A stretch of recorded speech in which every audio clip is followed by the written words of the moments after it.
What's stopping you from becoming a Catholic? Why can't women become priests? 1-833-288-EWTN. I don't understand why I have to earn salvation. 1-833-288-3986. What's stopping? Why do I need to confess my sins to a priest? What's stopping you? This is Called to Communion with Dr. David Anders on the EWTN Global Catholic Radio Network. Welcome to Call to Communion. I'm your host, David Anders. The number to be on the show is 1-833-288-3986. 1-833-288-EWTN. You can email us at ctc@ewtn.com. You can text EWTN to 55000. Wait for a response. Text your first name and question. Message and data rates may apply. You can follow us at Twitter at EWTN Radio or EWTN Radio on Instagram. The main line again is 1-833-288-3986. If you're outside North America, you can dial 1-205-271-2985. The rest of you can call me at 1-833-288-3986. 288-3986. The show is called to communion. All people are called to communion with Christ in the church that he founded, which is the Catholic Church. This show is primarily for those of you that are not yet in full communion with the Catholic Church, and we'd like to know why. What is stopping you from becoming a Catholic? You may be opposed to the Church theologically. You may think Catholics don't rightly understand the Bible or the Christian faith. You might be opposed to the Church politically. You don't like some of the stances, maybe, that the bishop in your community has taken on some particular issue that is important to you. A lot of people are not Catholic because their family would not like them to be Catholic, and it would cost them a lot in terms of their relationships to become Catholic. Many more people, I think, are probably not Catholic because they've never considered that becoming Catholic is something they should think about. I've even had people call me and tell me that, what is this thing called the Catholic Church that you're talking about? Here you are talking Catholic, Catholic, Catholic. I don't know what Catholic is. What is Catholic? Whatever your reason for not being Catholic, or at whatever stage of your journey you're on towards, away from, or in orbit around the Catholic Church, call us and tell us about it at 1-833-288-3986. We do answer emails on this show, particularly as we're waiting for calls to get screened. So I'm going to answer one now. This one is from Daryl. Daryl says, what do you think of the ancient Christian commentary on Scripture edited by Thomas Oden, a Methodist theologian? It is written as a Christian Talmud and is a nice compilation of the Church Fathers. Is it a good, reliable, and church-approved series? If not, can you recommend something similar that would have such discussions by the Church Fathers in a give-and-take format? Yeah, thanks, Daryl. Appreciate the question. I am aware of the Ancient Christian Commentary series edited by Thomas Oden. In fact, I myself am a convert to the Catholic Church, did not grow up Catholic, was not educated as a Catholic. I was educated in the Protestant tradition, went to Protestant schools, colleges, and seminary. And when I was in the Protestant seminary, I was privileged on one occasion to actually hear a lecture by Professor Thomas Oden, who came by and gave us a talk. So I don't know him personally, but I've been exposed to him, and I'm familiar with his commentary series. And what motivated it, if I remember correctly, so Oden is a Methodist, and Methodists, particularly in North America, have a bit of a storied history and a little bit of an identity crisis in terms of, who are we? Or they would say, who are they as Methodists, and what is it that unifies their tradition? And is it John Wesley? Is it the Wesleyan hymns? Is it is it their tradition of social concern? What exactly does it mean to be a Methodist? And there is within that tradition a very, very sort of liberal, progressive wing and a much more conservative and traditionalist wing. And Oden himself is a professor at a university that is farther to the left on that continuum, and he himself was kind of cut out of that mold for a while. The problem with swinging too far in that ideological direction within any religious tradition is eventually become kind of unmoored from any kind of coherent identity, right? Anything that would ground you in your actual tradition. And he was fishing around for something that could solidify Methodists, and he said, well, why not go back to the Church Fathers? And hence the Ancient Christian Commentary on Scripture series was born. I like anything that will get people engaged in the Church Fathers. And I'm not going to argue with anybody that wants to read the Church Fathers. Of course, it's edited by Tom Oden. So the selections that he is drawing on of the Church Fathers are going to be at his discretion. And so you shouldn't think that the Ancient Christian Commentary series is giving you anything like a comprehensive patristic theology. No, it's giving you Tom Oden and his collaborators. It's their particular selections from the Church Fathers, which I don't know what their selection criteria were, but they're not Catholics. And so it's not going to be, their selection criteria is not going to be something necessarily to inculcate the Catholic faith, but probably aiming at a much more broader conception of ancient Christian identity. Are there other resources that I recommend? St. Thomas Aquinas did this in the 13th century. He compiled and published a commentary on the Gospels that was a compilation of comments from the Fathers. And that's one of my go-to sources, the Catena Aurea, it's called. It's a compilation of patristic commentary on the Gospels, a lot from Augustine, Chrysostom, and Jerome, but others as well. You can find it on the website of the Dominican House of Studies, so dhspriory.org/Thomas, and you can look over in the Scripture Commentary section and go to the Catena Aurea and examine that. So that's one that I like. I go to it a lot. All right, thanks, Daryl. I appreciate the question. The number to be on the show, 1-833-288-3986, 1-833-288-3986. Are we ready to go to Bernadette? Okay, yes, we're ready to go to Bernadette. We're going to go to Bernadette in Millbrook, New York. Bernadette, welcome to Call to Communion. Well, it's very nice to talk to you, Dr. Anders. Thank you. Nice to talk to you, too. Thank you. I happen to be Father Angelus Shaughnessy's sister. Which Father Angelus Shaughnessy? Oh, you said Father Angelus Shaughnessy. Oh, wait a minute. You're Angelus Shaughnessy's sister? That is correct. Well, you got to hang on. We're going to have to go to a break in a minute, and I don't want to lose you. Charles, when do we go to a break? In half a minute? All right, I got 30 seconds left. The reason I got confused at first is my call screener had put a note there about the EWTN family celebration, and there's another Father Angelus, who's also a Franciscan, that was out there in Denver with me. And I was thinking, okay, which one are we talking about? Hold on, we're going to a break. When we come back, we're going to talk about Angelus Shaughnessy. Just give me a minute.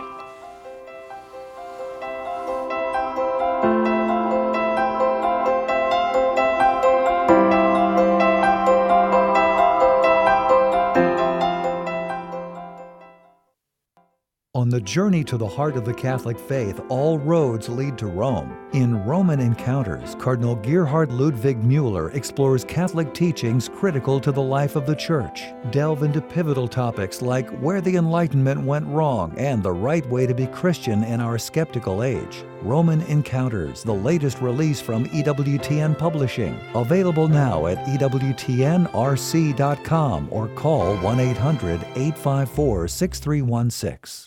There's nothing like EWTN's National Catholic Register. Revealing, engaging, inspiring. The most comprehensive news of the day from a Catholic perspective, with the moral authority that comes from being faithful to the teachings of the Catholic Church. And in the words of our founder, Monsignor Matthew Smith, a paper that will always be loyal to the Church and has no selfish axe to grind, because the truth when the Register was founded in 1927 is still the truth today.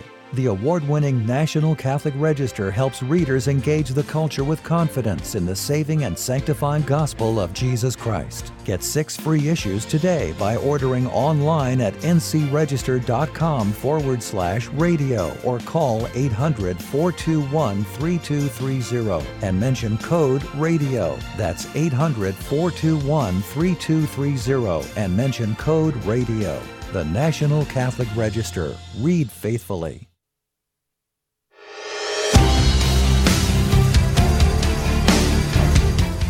Welcome back to Call to Communion. The number to be on the show is 1-833-288-3986, 1-833-288-3986. So before the break, we got Bernadette in Millbrook, New York on the telephone. This is a unique call, right? I've never had this call before in the history of this show, Call to Communion. Most of the people who call in say things like, well, why do you Catholics worship Mary? Which we don't, by the way. Why do I have to say confession to a priest? Why do you guys pray to the saints? Why do you do this? Why do you do that? You Catholics are nuts. That's typically what I'm responding to. This is an unusual call because Bernadette is the sister of the priest who saved my life. And I'm going to go back to her in just a second, but I got to give you a brief background. See, I'm a convert to the Catholic faith. I didn't grow up Catholic. And when I didn't even know anything about EWTN, and I live 5 miles from the network. Did not even know it was here. Lived my whole life within walking distance of EWTN. Did not know it existed. And when I began to explore the Catholic faith, I called up Marcus Grodi, of all people, who lives in Ohio. And I said, you guys are in the Catholic convert business. You walk Protestants into Catholicism. I need to get in touch with some Protestants who have become Catholics. Where do I go? That's how I learned about EWTN. It was in my backyard, and I had to call Ohio to figure out how to come over here. And when I came to EWTN, started talking to priests and religious and going to Mass, and eventually became Catholic and going to confession, I met this incredible priest named Father Angelus Shaughnessy, a Franciscan Capuchin. He belonged in Pittsburgh, but he was on loan down here for several years. And he played such an important role in my life that I wrote a book about my journey into the Catholic faith with my wife. And the book is called The Catholic Church Saved My Marriage. And I dedicated the appendix of the book to Father Angelus. I have an in memoriam because he died, unfortunately, in 2018. And this is what I say about Father Angelus.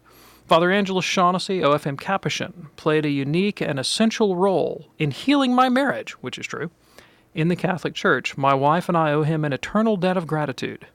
Unfortunately, Father Angelus died before I could share this manuscript with him. He went to his reward at 2:15 p.m. Eastern Standard Time on March the 2nd, 2018, 2 days after this book went to the copy editor. By God's grace and providence, I spoke to Father Angelus by phone 4 hours before his passing. I told him again how grateful we were for his priesthood, for all that God has done through him, and the difference he made in our lives. I told him about this book and how much he contributed to its completion.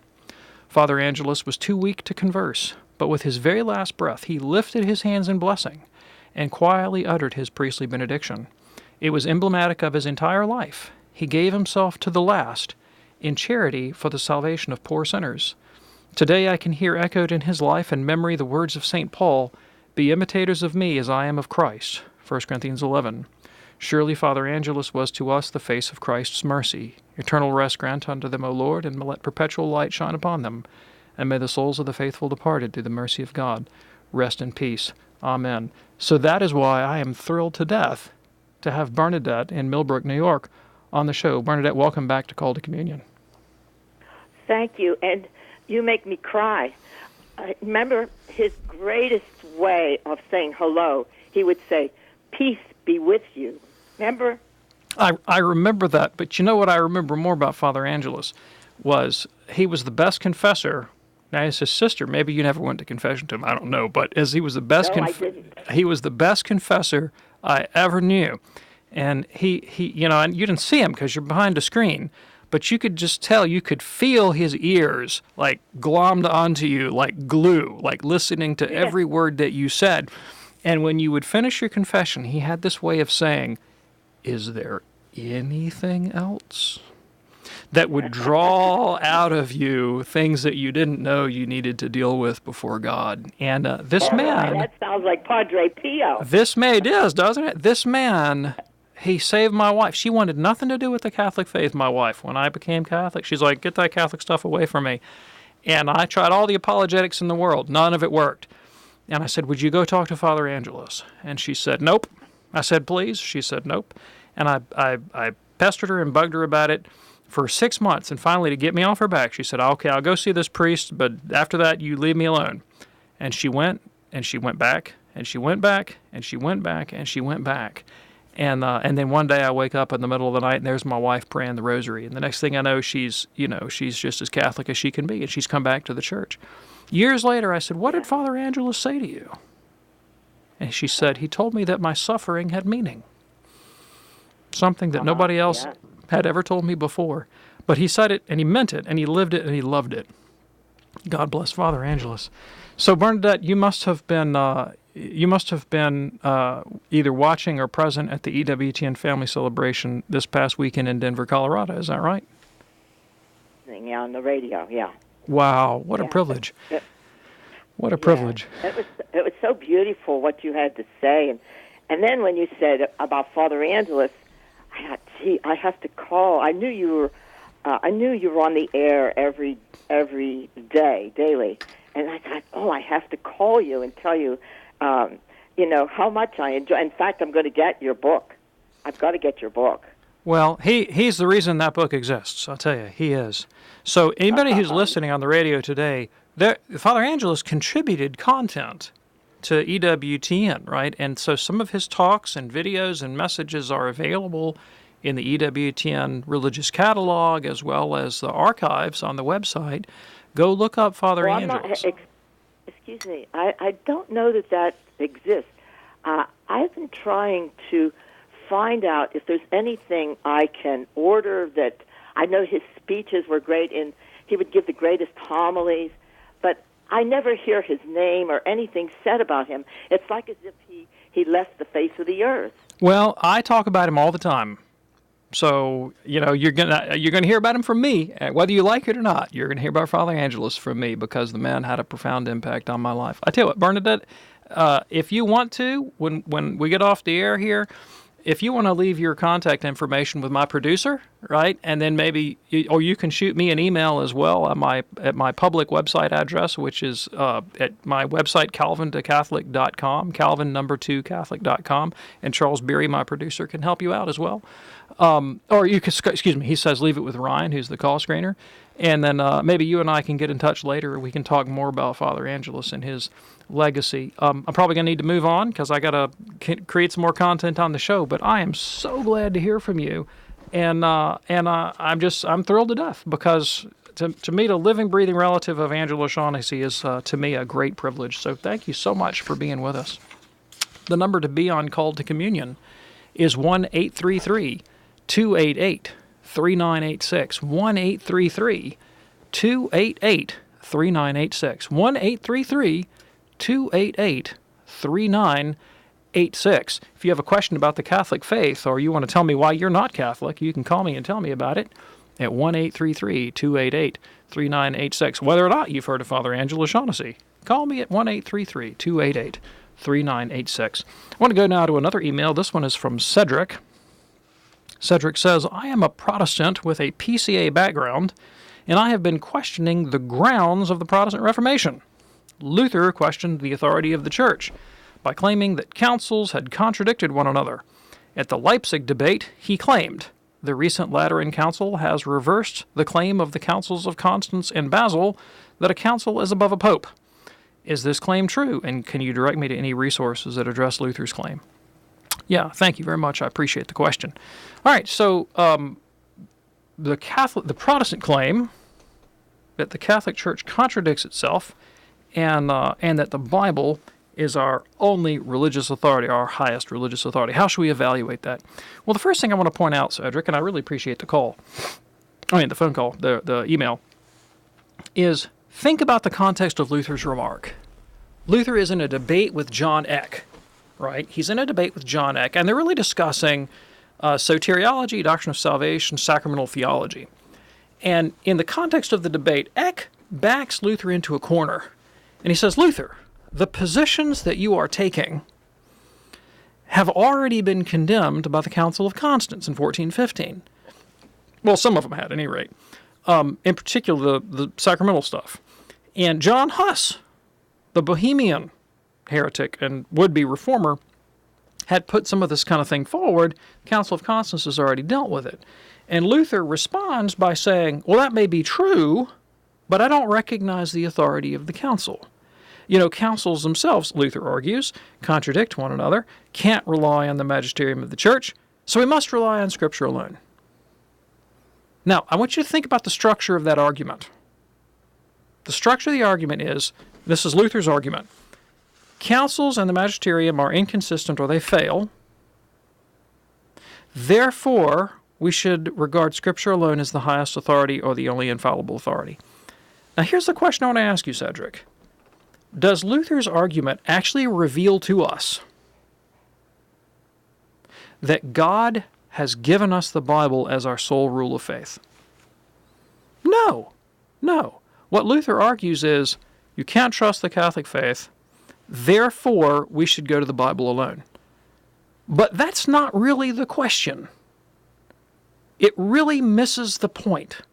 The point is, what has God indicated to be the final authority for Christian faith and life?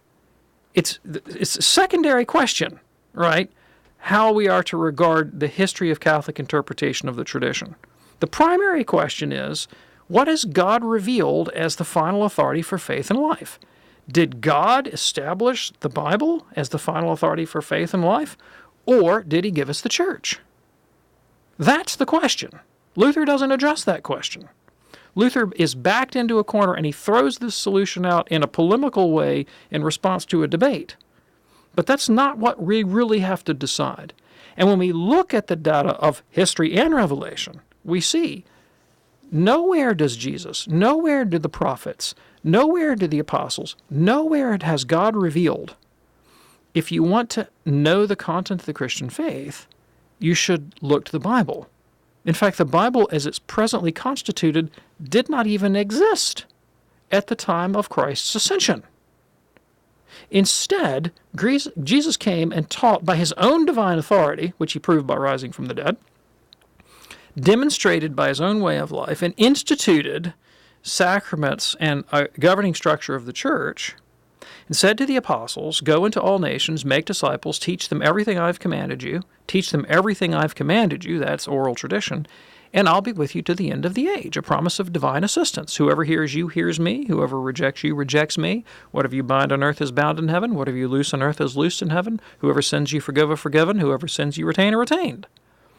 Christ actually taught orally and by ritual and example, took that pattern of life and teaching, transmitted it as a sacred deposit to authorized individuals with a command that they perpetuate it and a promise of divine assistance. Not a word in there about a written text as the final rule of faith and life. So Luther comes to this conclusion that the Bible is the final rule of faith and life as a response to polemical necessity, not because it's been revealed by God. Now, let's actually look at Luther's charge. He's, well, the councils contradict each other, blah, blah, blah, blah, blah, blah. All right? So if that's your principle, if you find tension, right, in a body of doctrine or teaching or revelation, you should reject it. That's just what he's saying. Like, okay, I find tensions or differences of emphasis or points or different contexts and don't know how to reconcile those, therefore we should reject it. Well, on that basis, you should reject the Bible too, right? Because the Bible contains points of tension, points of difference, differences of culture, differences of emphasis, differences in the history of revelation. Reconciling those differences has always been one of the tasks and goals of Catholic tradition. Now, there have been people who have said, well, hey, the Bible contradicts itself, so we should throw out the Bible. One of them was the early heretic Marcion, 2nd century heretic in Rome, who said, hey, Old Testament, New Testament seem to be different, let's throw away the Old Testament. Guess who Marcion was most like in his doctrine of salvation? He was most like Luther. Marcion actually held that you're saved by grace alone and faith alone and not by works. But for him, that meant throw out the entire Old Testament. All right? So is that how you want to go? If I find something that's in tension, I'm just going to throw it away? Or do you take the Catholic point of view, which is that when faced with an apparent contradiction, what you do is you harmonize by drawing a distinction. That's the rule of St. Thomas Aquinas. When faced with a contradiction, draw a distinction. And when you do that, you find that you can arrive at a coherent understanding, at a diverse body of material conveyed to us by a consistent tradition, even one that contains tension. Once you admit antecedently its divine authority, then you draw the proper distinctions and you can make sense of it. You see what I'm saying? Thank you very much, Cedric. Appreciate the question. Number to be on the show, 1-833-288-3986. 1-833-288-3986. I've got a call now from Ann in Rochester, New York. Ann, welcome to Call to Communion. Hi, I love your show. Thank you so much. So So I am not a non-Catholic. I'm a cradle Catholic, and I have a mom's prayer group, and it's very strong, and we meet weekly, and it's just a great nourishment for us all spiritually. But you spoke of Father Angelus, who told you that your suffering had meaning, and it brought to mind a discussion we had today in our prayer group about, how horrible and sad things happen to people, and when it's not you, it's easier to say, well, God allowed that, da-da-da. But when it's you, and we had a friend that recently had a terrible loss, and another friend who a little bit longer ago had one, I tried to take a crack at it today and say, but I just wanted you to explain in your beautiful, articulate way how our suffering has meaning. Sure. That's a great question. Stay with me, Ann. The music is rolling for the break. I can't stop it. It's beyond my power. But I'll be back in just a couple minutes, and we'll talk about the meaning in suffering and a pastoral approach, how we can approach others that are suffering. So hold on for Call to Communion.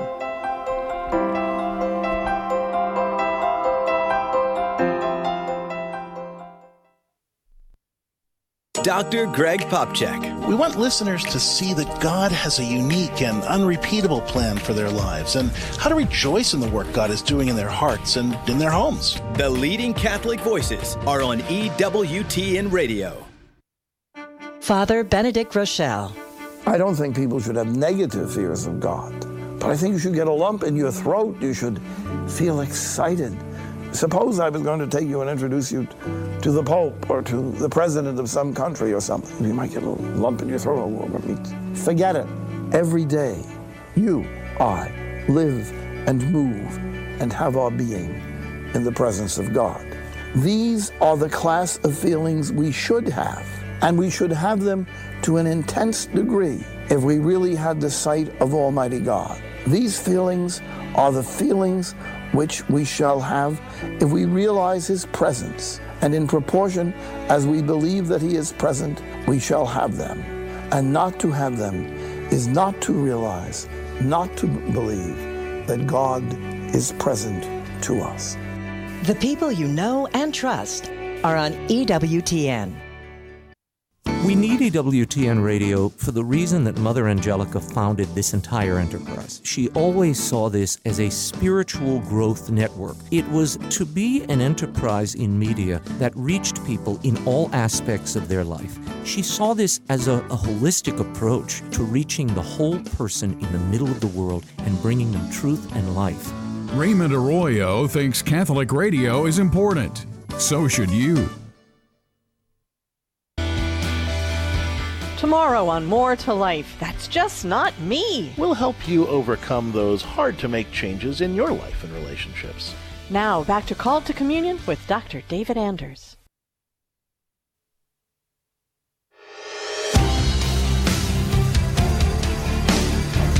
Welcome back to Call to Communion. The number to be on the show is 1-833-288-3986, 1-833-288-3986.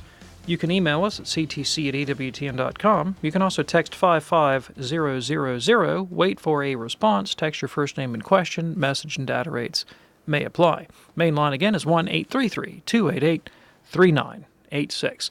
So before the break, we were talking to Ann in Rochester, New York, who had a question about the meaning of suffering. And she drew a distinction. She said, it's nice to talk in the abstract about suffering having meaning, and that's particularly easy when it happens to somebody else.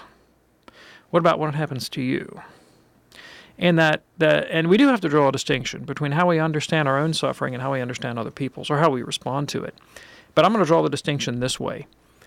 If someone else is suffering, and if they're suffering badly, for me to go to them and say, well, your suffering's got meaning, like a platitude, when I myself am not compassionate, suffering along with them, deeply empathetic, bearing their burdens, being present to them in a humble attitude of receptive love, then my words are not going to be helpful. They may even be hurtful, because someone may hear me say, well, your suffering has meaning, and think that I'm basically saying, well, get over it, that I'm being trite with their horrific difficulties.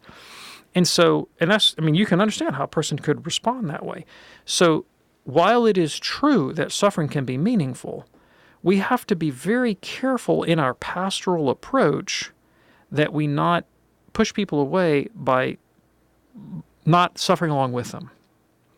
Christ is, of course, the perfect example of this.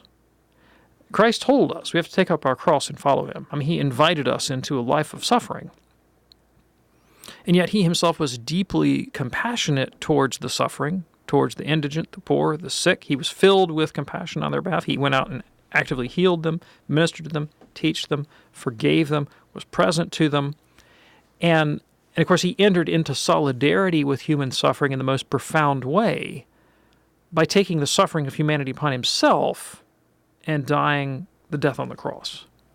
And so the most perfect way of demonstrating to others the value in their own suffering is when we ourselves become willing to bear it with them, to join with them in their suffering. That's the most profound way of showing our belief in the meaning of suffering. But when it happens to us, how can we think about our suffering in a way that can help us realize its meaning, its meaningfulness? Well, a couple of ways. The most beautiful, the most noble, most sublime is that when we suffer for doing good, this is commendable before God and men. And you don't need a theology degree to see this. When we see our fallen heroes, even in the civic world, political leaders, military leaders, civil rights heroes, whatnot, shot down in the line of duty, first responders, and they're willing to take on that risk and that personal suffering on behalf of others, we respond naturally with admiration. We see that that's commendable. It's worthy. It's honorable. But guess what? God also passes the same verdict. God says that's valuable as well. All right, it's worthy of reward. It's meritorious. But that can happen even in the little things of life. The inconveniences that constantly plague us in domestic life that can create suffering, small or great. It may seem trivial to someone outside family life, but, imagine the spouse who's had a long, hard day, and they come home and they're hoping for compassion. And it seems to them that those in their family are utterly disinterested in what they've gone through, and they feel rejected by the people closest to them. That kind of experience can be crushing psychologically and can be an occasion of deep sorrow. Even those kinds of sufferings, we can say, like the Blessed Virgin Mary, Lord, be it done to me according to thy word. We can accept our present sufferings, whether they be great or small, interior or exterior, as part of the plan of God in his goodness, his providential control of all things, ordered ultimately for our salvation and the salvation of the world, even when we don't see the fulfillment. But know that God is in control. Trust in his goodness and his providence. And so rather than become embittered or despairing, and those are the two temptations, we become angry or we despair. Rather than becoming embittered or despairing, we can still maintain an attitude of acceptance, humility, and gratitude and thankfulness. And that willing surrender to our circumstances is meritorious in the sight of God. Also, because it has merit can avail for the good of the universal church. St. Paul said in the book of Colossians, I fill up on my own flesh what's lacking in the sufferings of Christ for the sake of his body, the church. In the same way, when we bear our sufferings and sorrows, great or small, with an attitude of acceptance to divine providence and a willingness to trust in the divine plan and his goodness, and that merit that we acquire, we can share on behalf of our fellows. That's why in the old spirituality, you would hear people say, well, let me offer this whatever, offer this suffering, offer this trial, this difficulty for such and such an intention, for Johnny's salvation or for grandmom's knee surgery or whatever it might be. I'm going to offer this suffering as a prayer on behalf of somebody else or some other intention. That's the most noble form of suffering that is fruitful, all right, in our life. There's another one as well. There's another form that suffering can take in our life that's also fruitful for our salvation. And that is suffering can be purifying, can be sanctifying, can cause us to become actually holier. Because sometimes our sufferings are the result of our own faults. It's our own vices that have brought these things upon us. That's very evident to see. So, think about, for example, the sin of pride. If I'm given to pride, And, the vainglorious and proud person overestimates their worth. And therefore, they're prone to overstepping in social situations, putting themselves forward in an untoward way. And you know the old saying, pride goes before a fall. So you do this. You suffer from the sin of pride. You overstep, you overreach, and you end up making yourself look a fool. Well, there's nothing worse to the proud man than to look a fool. And that stings. Oh, does that sting? And then you smart interiorly, and the memory of that humiliation comes back to you again and again and again, and you relive that little mini trauma of humiliation. And in your psychological distress and pain that you experience, you have to make a choice in that moment. The choice might be, and this is what we're often tempted to do, I want to bury the memory of that humiliation. And I will do it with another sinful pleasure. That's what we're tempted to do, right?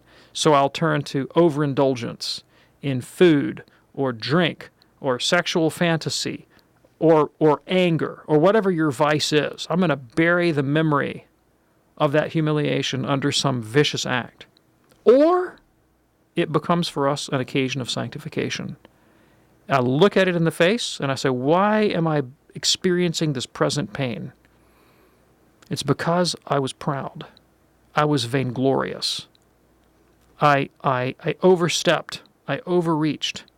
If I had followed the advice of Christ, who says, seek the lowest place that you may be exalted. Don't seek the highest place and then be humiliated. He tells us what to do in the gospel. If only I had listened to Christ, I wouldn't be experiencing this present pain. I will now embrace this pain. I will embrace it. I'll accept it fully as the tool to spur me to greater holiness and humility, which is the wellspring of virtue. That's what Dietrich von Hildebrand said, humility, the wellspring of virtue. And it'll become for me an occasion of becoming more like Christ in his humility. And pain was the occasion of that sanctification. That's another way that suffering can help us. It can either be meritorious or it can be a goad to action and to greater purity of heart and life. So that's why suffering is useful. Appreciate the call. The number to be on the show is 1-833-288-3986. 1-833-288-3986. Let's go to Marie in Golden, Colorado. Marie, welcome to Call to Communion. Hi. You had just said something about if we knew or had any sort of knowledge of Father Shaughnessy or Father Angelus. My best friend, her name's Paula, and Father Angelus was her uncle. It was her dad's brother. And so she's the youngest of 12. This is terribly exciting. This is like Father Angelus Celebration Day on Call to Communion. I'm so excited. Thank you for sharing that with me. You know, earlier in the show, I read my dedication to Father Angelus that I had put out in my book. We were privileged to have Father Angelus's biological sister call in a little while ago and share some reflections about her brother. Now we have a friend of Father Angelus's niece. And during the break, I was actually thinking about him, and I pulled up an article that was published just last year at the National Catholic Register, which is EWTN in-house newspaper, you know, and the title of the article was "Only the Humble Are Happy," a commentary remembering the life and ministry of Father Angelus Shaughnessy. So, Marie, thank you so much for calling in and sharing that reflection. I really, really appreciate it. What a great man, and he touched so many people. The number to be on the show is 1-833-288-3986, 1-833-288-3986. We've got Matt next in Greenville, Tennessee. Matt, welcome to Call to Communion. Hi, Dr. Andrews. Hi, Dr. Andrews. I appreciate everything you do for Call to Communion. You were very influential in my wife and I coming into church last year. Thank you. And we appreciate your testimony and just your knowledge of and giving clarity as to what the church teaches has been very helpful, especially in this confusing time.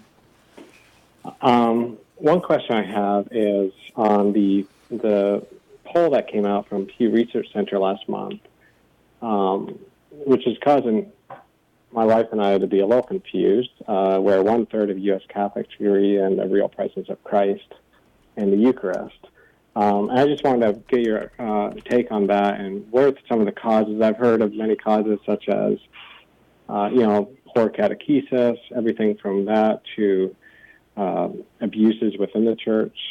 I've even heard of people mention the distinction between the Novus Ordo Church and the traditional Latin Mass as being maybe a distinction that could be used in this conversation. What's your take on it? And yeah, thanks. I really appreciate the question. I'm really kind of, don't take me the wrong way here, okay? I'm kind of unfazed. That doesn't mean I think it's unimportant. I do think it's important. So when I say I'm unfazed, I don't mean I'm indifferent. I'm not indifferent, but I'm not disturbed in a way that would challenge me in my faith. And here's why, right? So what brought me to the Catholic faith was that I studied Christian history. I studied it a lot for a long time. Not only its theology, but I studied the social history of the Christian faithful and the experience of the faith that lay people had throughout the Middle Ages, the late Middle Ages, and the early modern period. That's kind of what I did my doctoral dissertation on, was the relationship of learned and authoritative forms of the Christian faith to their own parishioners and the common lay people in the 16th century, and how that played out and what that relationship looked like then versus now versus earlier periods in the Church's history. And what you find is that scandalous levels of ignorance or unbelief of Christian dogma characterizes every period of church history without exception. I haven't found one any different. I haven't found a difference. It doesn't matter what period you pick in Christian history. If you took a Pew Research poll of the average lay Catholic, you would find a wide divergence of opinions. It doesn't matter Catholic, non-Catholic, whatever. This is true across religious traditions, by the way, that the authoritative dogmatic teaching of a tradition and the degree of adherence that participants in that religion evidence, there's always going to be a gap. And depending on the age, the era, the gap could be great or small, and the gap could usually great. And and on the issues that are under debate or discussion, those are going to shift, obviously. But there's always a gap. I mean, the paradigm for me in understanding the nature of Catholic teaching authority in relationship to the wider Catholic world has got to be the 4th century. It's got to be the Council of Nicaea. Why was there a Council of Nicaea? The reason there was a Council of Nicaea is that vast amounts of the Christian population throughout the world, vast numbers of people, explicitly denied the divinity of Christ. The Trinity, the dogma of dogmas, the highest truth of the Christian religion, was denied by massive amounts of the Christian population and its leadership. And that was in the 4th century. They didn't have Pew Research back then, but if they had, they would have come up with a lot of people were Arians. When you get into the Middle Ages, one of the things that Catholic church reformers were dealing with was the problem of superstition among the Christian faithful. And I did a lot of research on this, and you found bishops that were going out doing visitations of their diocese to try to actually figure out what people were believing and doing. And Roman paganism was still alive in some corners. People worshiping the sun, moon, and stars. There were Saxon Christians in the 8th century that still believed in elves, for crying out loud.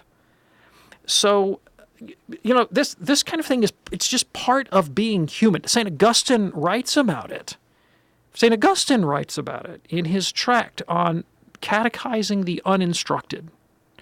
And he gives instructions for how do you deal with ignorance, both in the educated population and the uneducated population, and unbelief of Christian doctrine. How should you handle it? So this is not a new problem.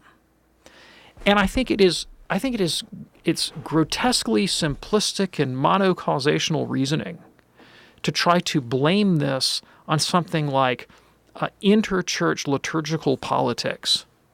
I mean, that's a convenient scapegoat. Jump in an ideological camp, and then use data, right, to blame that all on the bad guys. Give me a break. I mean, how simple that is, how convenient that is. Jesus had something to say about ideological blinders. He said, take the log out of your own eye. Take the log out of your own eye before you criticize your neighbor. I'm not saying questions of liturgical theology are unimportant. Of course they're important. But they're not going to get you to heaven.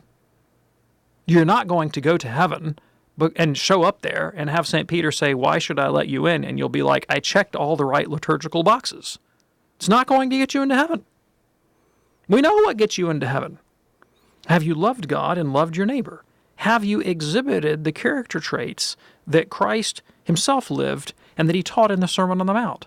Are you, in fact, poor in spirit? Are you pure in heart? Are you meek?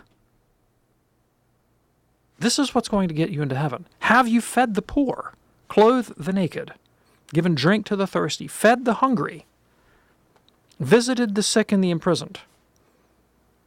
That's what's going to get you into heaven.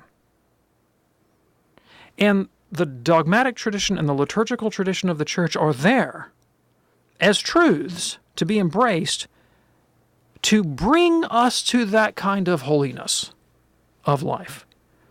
People are not born holy. They're born with a wounded nature and original sin. They need the grace of the sacraments to be healed.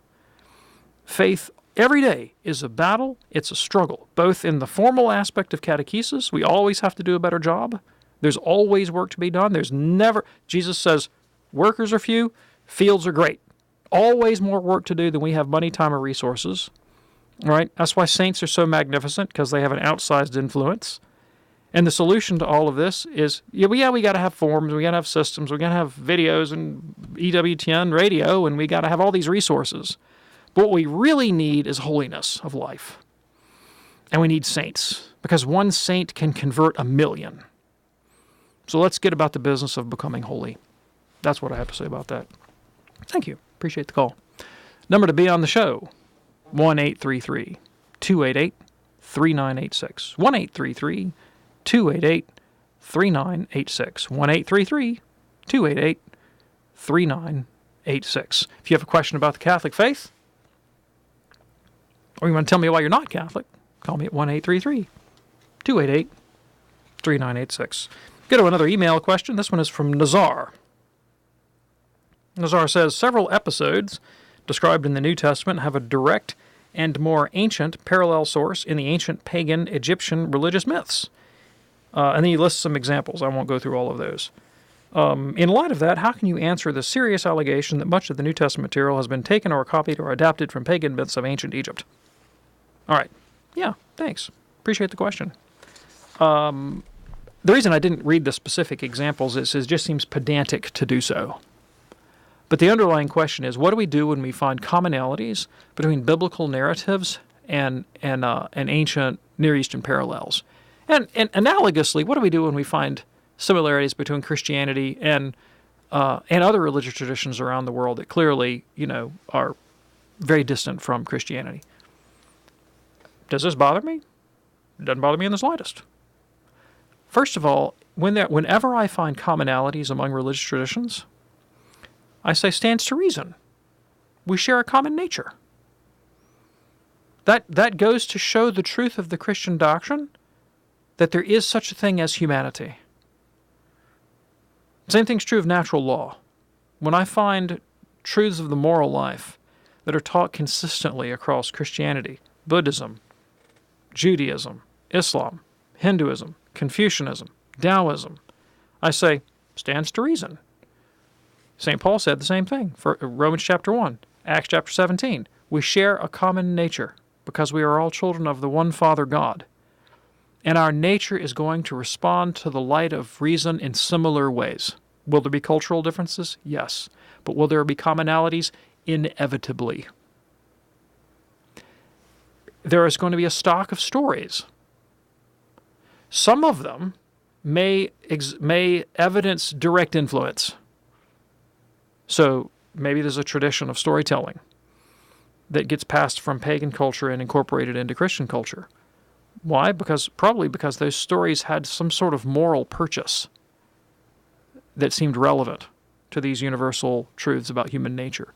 Maybe, and this, of course, was, the theory of the psychoanalyst Carl Jung, maybe similar patterns of stories emerge across human cultures without direct influence for the very same reason, because they tend to kind of reify and capture universal human experiences that proceed along similar lines in different cultures, again, because we tend to share the same nature.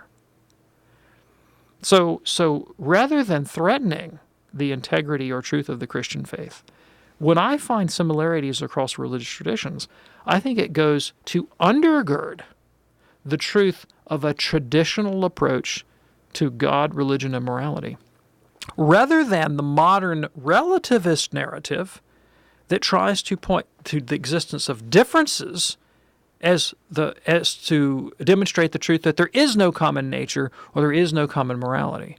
I think it rather proves the opposite. So that's what I have to say about that. Thank you, Nazar. All right, let's go now to... can we go to Matthew in Trenton, New Jersey now? Yeah. Okay, Matthew, Trenton, New Jersey. Welcome to Call to Communion. Hello? Yeah. Hey, how are you? I'm doing well, Dr. Anders.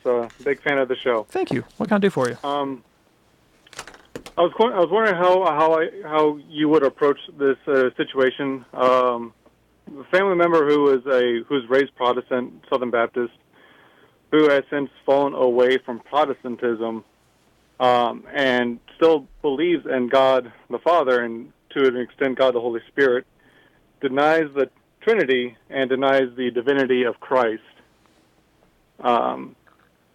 Yeah. Okay, yeah, thanks. Appreciate the question. So, first of all, I think it's very important when attempting to minister in evangelistic ways to people that we proceed from a basis of friendship, especially if it's a one-on-one situation like this. And because you're not going to be able to argue someone directly into Christian doctrine, particularly one that's not evident to reason, and the divinity of Christ is not immediately apparent to human reason. We have to be. This is a supernatural doctrine. It requires a supernatural gift of faith, and so the context of the relationship is going to be critical for conveying the love and grace in your own life that's necessary to a full acceptance of Christian doctrine. But there are other things we can do. There are reasonable arguments that we can make about why we should take Christians' claims of the divinity of Christ seriously. One of them, of course, is the historicity of the resurrection, proving the divine authority of Christ. And there's a lot written on that. I'm not going to have time to give you all the references, but do some research on evidence for the resurrection. And then I would also talk about the high view of Christ conveyed by the historic Christian tradition. How has that actually played out in human history to impact culture? And how Christianity specifically, as opposed to a kind of bare monotheism, has actually influenced the course of human events in a positive way. Some of the resources there I will give you. The work of Christopher Dawson, Harvard historian of the Catholic faith, Rodney Stark, actually non-Catholic historian of the Catholic tradition, as well as the work of Tom Woods, the book How the Catholic Church Built Western Civilization. All those can be helpful, as well as Brant Petry's work on the divinity of Christ.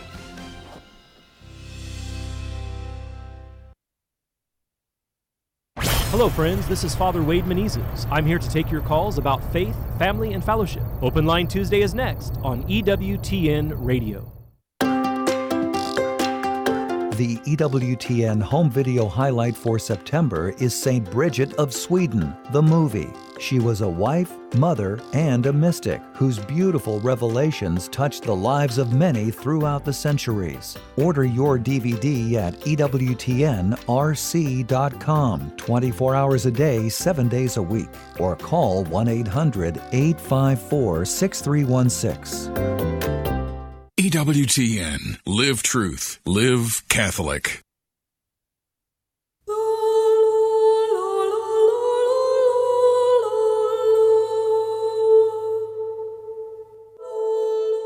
The Call, a call from God. Father Jacob Restrick shares his experience. I think probably I wanted to be a priest when I was about 12 years old. The problem was that first you had to be a Catholic, and I wasn't a Catholic. But the Lord took care of that, and